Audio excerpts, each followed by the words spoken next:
Hey guys, what's good? It's Wes. So, have a lot of questions about this one. This is a long time coming. One of my favorite digital painting softwares is Rebelle. And Rebelle actually has a new version out, Rebelle 4. I talked a lot about Rebelle 3 in my Digital Painting Overview 2020 video, but I started getting more questions about Rebelle 4 because they added quite a few features, and I am here to say that it is awesome. I am going to be making a few videos maybe in this Rebelle series. I just want to do a very quick video showing what my favorite brush and brush types are, some of my favorite features, what I think about whenever I'm using the program, and just kind of do a quick time-lapse painting. I did a quick portrait painting. I think it took 45 minutes or so. At the time whenever I recorded the little overview video, which you're about to see, I had no idea what I was going to paint. And then I just decided, hey, what about a cool limited palette portrait using some of my favorite brushes, including the acrylic brush. Really, any of the acrylic brushes are just awesome. And then the way they have kind of the palette knife settings and stuff like that, the impasto depth, the gloss, we kind of dig into stuff like that. A feature I have not used yet really at all is the watercolor feature. I want to dig into that more before I do a video about it.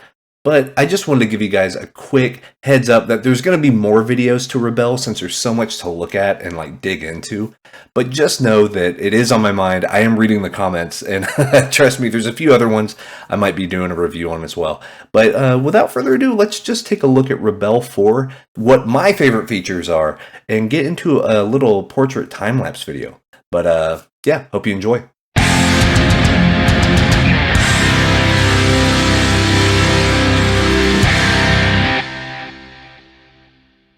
Yo, so before we get into the time lapse, I still haven't decided what I'm going to paint yet, but I just in real time wanted to show you some of my favorite brushes and things that you're going to see in the time lapse, but actually kind of explain what I'm doing and how I'm doing it and stuff.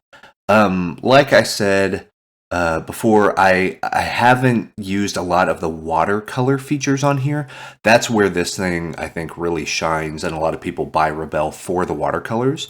But I am so addicted to using the acrylic stuff.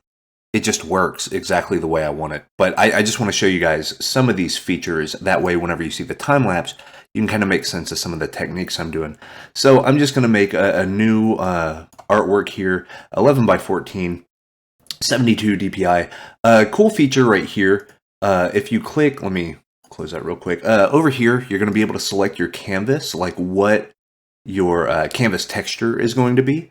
And then you can also get more papers. This actually takes you to the Escape Motions website to where you can buy some texture packs. And I do recommend it. They're already made to work with the program and stuff like that. And just, you know, it's good to support the company. Like that, you can also scale the texture up and down. I usually keep mine at about 70%. It's a little bit smaller than normal, but I like to modify the texture a little bit, and we'll see kind of some of that in the time lapse. But and then your canvas color. So depending on what you want to start with, I usually just pick the default. Now, if I'm doing something a little more classical, I may pick a darker right here, or maybe even this sort of beige, kind of off-wash color, the sepia color. So, like that, hit OK. We got the canvas right here. And the cool thing about the canvas types, they have different, like, if I hit OK and then hit OK, if you look up here, there's actually canvas border that you have. So whenever you export this file, it's going to have this nice tethered, tattered looking corner, which is really cool. So basically I'm holding down the space button, the space bar, and then moving around. Love that feature because it allows me to get around pretty quick. But all we're really going to look at, I want to look at the pencil tool. I'm using the pencil tool more and more, just not only as a sketchbook, but also just something to block in stuff before I start painting, the same way I would with a traditional painting. But so the pencil's great. It's funny because there's so many different things to choose from here. You can also have your pure, kind of what I think are your Photoshoppy brushes. Your tilted hard is going to just be your hard rounds. You also have a flat square brush, soft round. So if you want that sort of digital feel, you can still get that. And let me grab like this right here. You can still have that within here, and it's completely opaque and it feels like a Photoshop brush. I really like, let me move this down a little bit. I really like the 2H. Feels very traditional to me. And then also the HB. Really, really good to kind of go over lines and kind of emphasize certain things. You can even do a little bit of like cross-hatchy shading, something pretty loose, things like that. Just very responsive, very good pencils. They react well to tilt and pressure and all that. And of course, you can do your brush creator, which I haven't even really messed with. Everything that I'm going to use, especially on this time lapse that we're going to do, is completely out of the box. I haven't changed any settings. The only settings I might change, if I come over here, this is a shortcut. There's other ways through the menus to get through here. But down where you would do like new layer and things like that, over on the left, it shows show visual settings. This is where you can put what your depth is as far as how much painterly stuff, like how many gloss marks and what's your impasto depth and things like that. And also, how much do you want your texture to show through? As you can see us sliding that, how it's darkening the value a little bit. And then not only is the paper texture showing through more, but how much of the paint texture will get picked up by your paintbrush. I usually keep these around default. The only thing I mess with a lot, I actually lower the impasto depth to about 1. And then gloss, I keep it 0 or 1. Now this is personally how I do this. I might actually play around with this whenever we do the time lapse, because I don't know if I want to do like a really fast portrait or like a speed paint or what we'll do, but just to kind of show off some of that stuff. But just know I keep it fairly low. Whenever I max it out, to me it looks a little digital, but having the slight little bit of impasto actually works really well. Let me show you that. So I'm going to go here to my acrylic brush. Probably my favorite acrylic brushes are the flat brush, and then the knives, so your palette knives, and then the rake. These are the ones that I use primarily.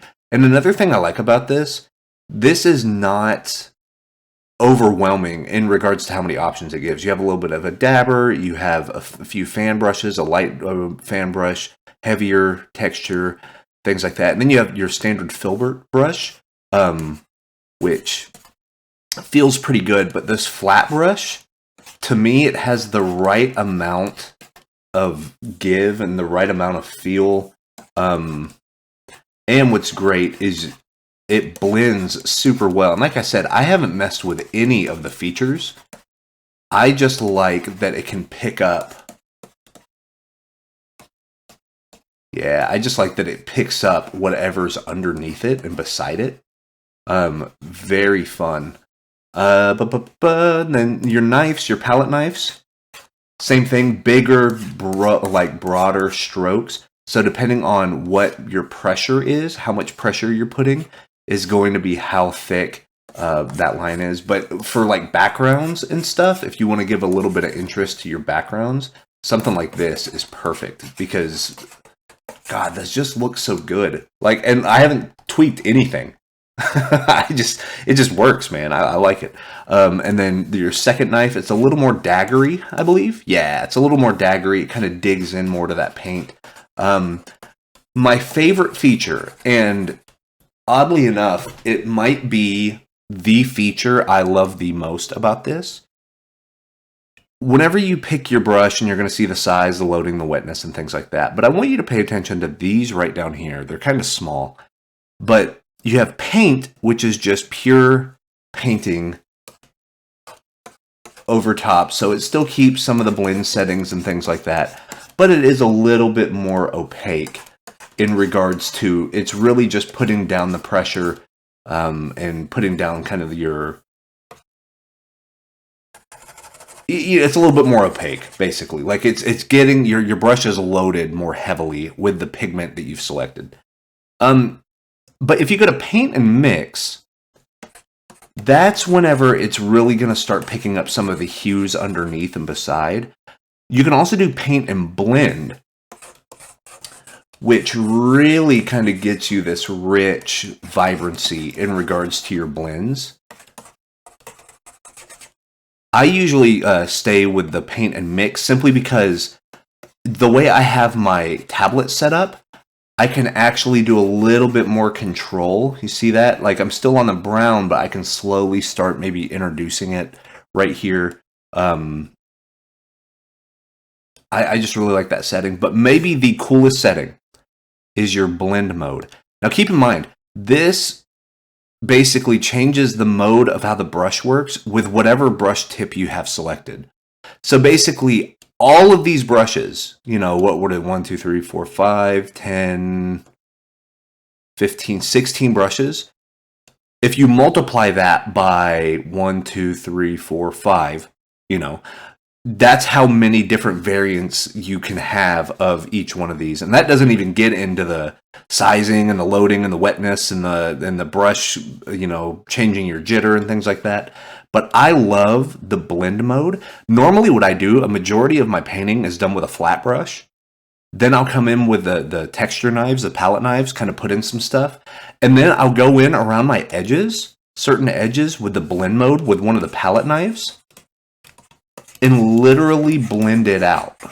Like, that way you can get some really pure, really good looking transitions, kind of bridging between a lot of these.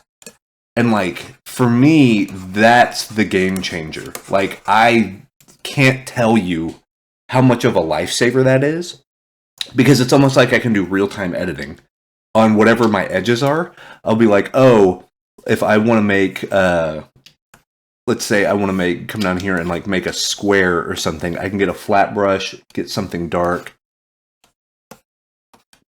right here. Then I'm using my bracket keys, by the way, as my shortcut key. The keys right near the enter button, the bracket smaller and lower. That way it gives, see, I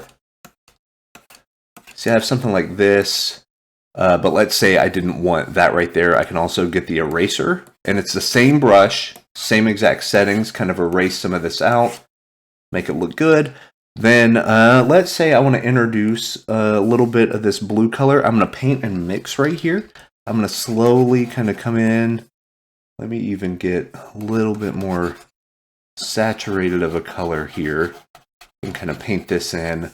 Let's grab this color right here, maybe on this side, kind of mix and match right there. So we have these. Now let's get our blender brush with one of the bigger palette knife, let's say. And then we can come in here and kind of get these edges, kind of get in the middle. And you can already start seeing a little bit of more visual interest, the changes of your edges, the variants and stuff like that. And I mean, that's not really anything, but just to kind of showcase what you have. And then let's say if we wanted to go back, we wanted to grab, let's say, our HB pencil. Let's get something like this, kind of that yellowy color. Come in, and then you can come over top of your painting.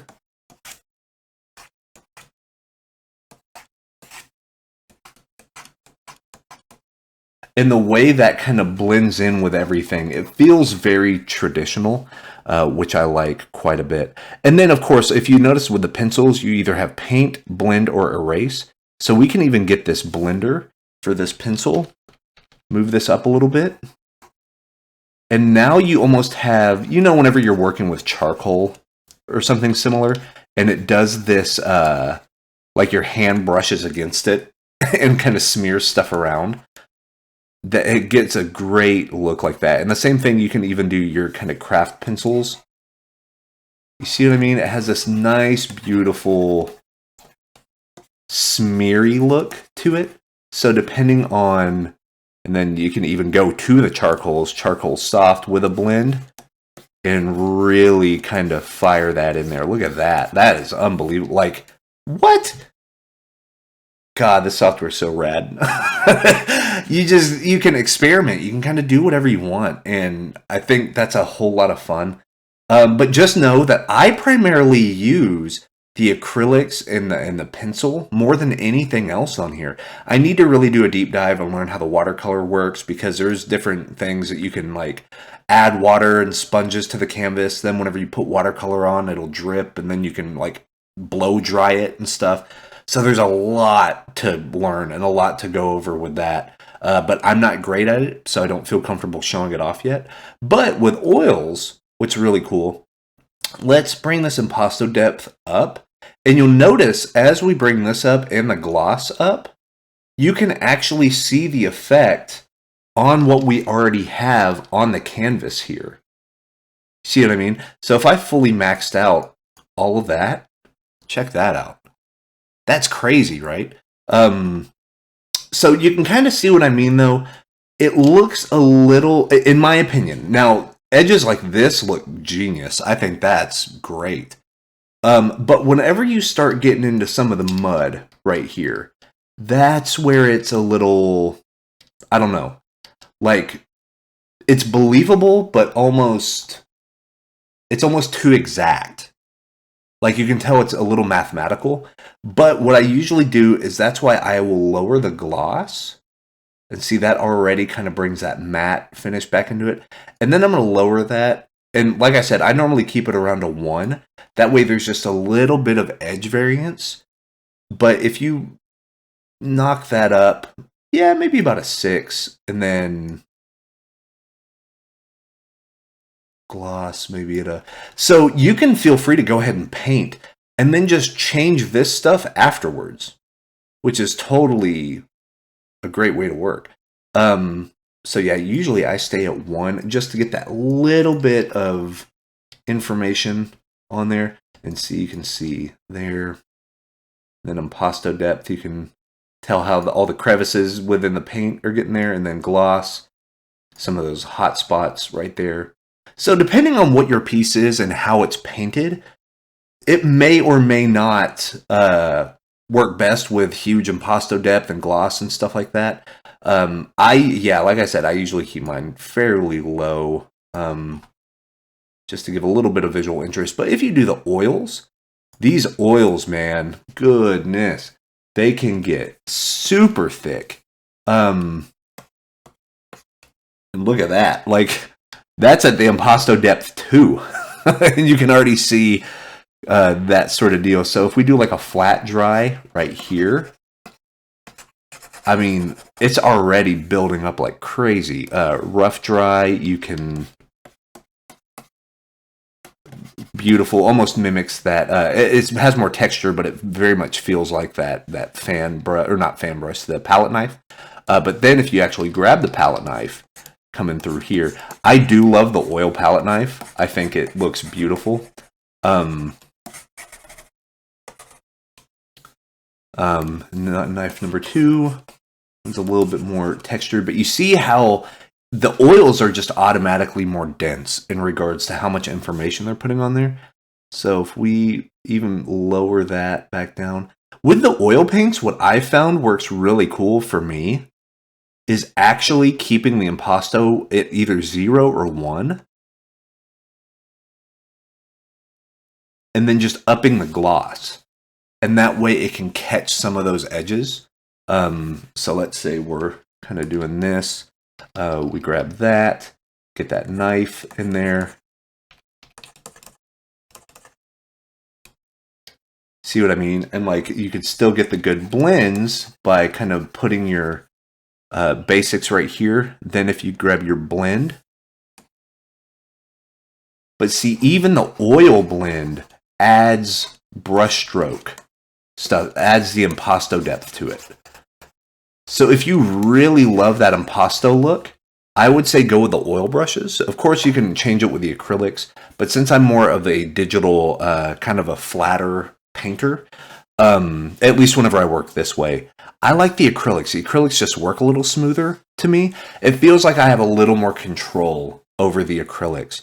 But then you can also do like rake, brushes, come in here, I'm going to smooth some of this out.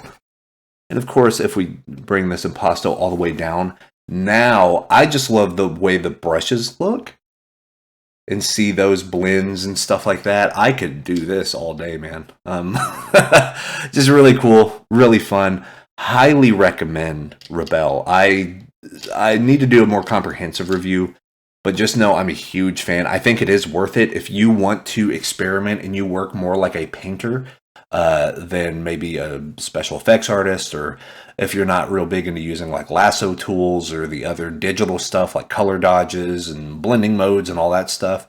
I mean, there's always a place for it, but if you just want to open up a thing and paint, Rebelle 4 is hard to beat. It just is. So with this, that was just a quick overview of some of the tools that I use. Now we're going to look at a time lapse. I haven't made it yet, so I don't know what it's going to be of, but hey, the thumbnail is going to show it and you guys will know what it is before we even get started. But I hope you find something you like in it. It's probably, if I were to bet, it's going to be either a portrait or a still life. Just something to show the different brushes and techniques and using the reference panel and, you know, color picking and all that fun stuff too. So, but overall, really like Rebelle. Love the acrylics, man. The acrylics are a game changer. It's funny, more and more, I could be working in Photoshop and be like, you know what? I really need some thicker, nicer brushes with some good canvas texture. I will import that image into here, make a new layer, a duplicated layer, so it has all the visual information, paint with this acrylic stuff, and then re-export it out to Photoshop and continue it there. So Rebelle's definitely becoming part of my daily routine. Yeah, highly recommended. Let's hop on over to the time lapse. And if you have any questions or anything, feel free to leave me a comment, and I will see you guys next time. Peace.